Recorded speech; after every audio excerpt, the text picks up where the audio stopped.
Have you seen this clip? Home criminals next. Yeah. They said homegrowns are next.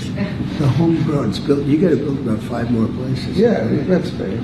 I'm sure many of Trump's supporters will say that he's just joking, but he might not be. And then if it's found out that he wasn't joking, his sycophants and cult followers will find some way to turn it into a positive, because they simply can't say negative things about him. Other than, oh, well, I don't think his personality is necessarily the best, but, and that's about the most you'll get them to say something negative about him. They'll say 4D chess or some other BS QAnon kind of argumentation. They'll repeat ridiculous phrases like, trust the plan.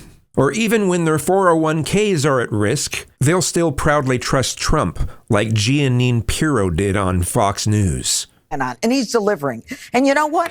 I don't really care about my 401k today. You know what? Not that I can afford it. Not that it isn't important. Not that I'm not at a point in my life when I should be worried about my 401k, because I am.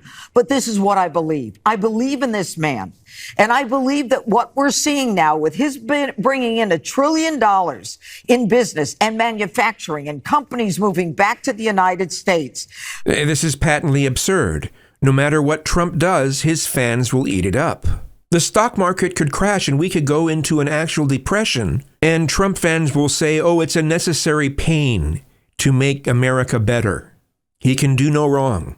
The tariffs are just great. They're genius. You just have TDS. No, sorry, I give Trump credit when it's due, like his push against wokeness and being against hiring and firing people based on their sexual orientation, their gender, or their race. The push for merit. Not that he's hired his cabinet based on merit. His cabinet is based on loyalty. But so many of his other policies are just downright insane, especially the tariffs.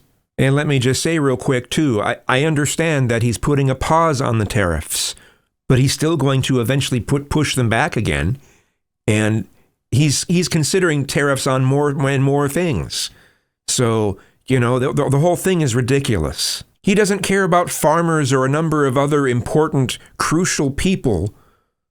He doesn't care about them very much. He doesn't care that their farm equipment or whatever equipment they have that they were able to get from China for like $8,000 to get the American equivalent would be $30,000. You say, oh, well, they should just spend more. No, what's wrong with you?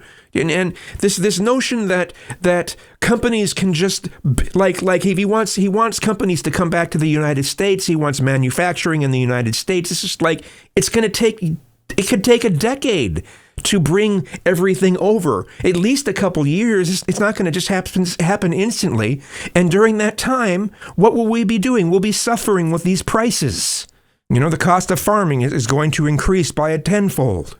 Like I said, I've watched some videos of farmers saying, "Hey, yeah, this equipment that normally costs me $8,000 is going to cost me $30,000, or it'll be $16,000 if you go by the tariffs against China." So either $16,000 for something that's not made as well, or $30,000 to get something that's made a little better, but not by that much. And Trump wants to put tariffs on pharmaceuticals. Look, I don't think anyone really cares where their medications come from. They just care that they're cheap. And don't get me started on being a good world partner. We've lost so much trust across the globe, with the fear that we won't keep up with our agreements, that we'll continue to treat our allies as adversaries. It's just incredibly disappointing, and I can't just shut up about it. Okay, it's concerning. Trump is a concerning president.